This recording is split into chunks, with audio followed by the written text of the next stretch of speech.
biasanya kalau udah gadis desa itu selesai SMA ya udah kamu harus langsung nikah, kamu nggak bisa berkarir. Tapi kalau di film ini menunjukkan bahwa wanita itu bisa mengejar mimpinya setinggi langit, setinggi mungkin sampai planet Pluto. Kayak gitu.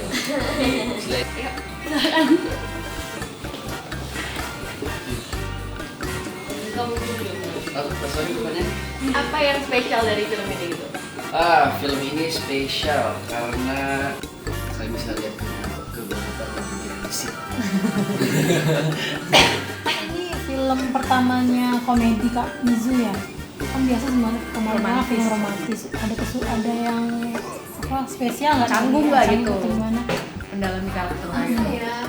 Iya sih, karena biasanya aku drama romantis, baru kali ini drama komedi itu menurut aku cukup sulit karena emang yang diciptakan itu kan situasinya, bukan secara karakter itu komedi. Jadi otomatis emang kita secara syuting dan sutradara itu kayak one take, one shot, semuanya yang kayak emang secara natural dan alami.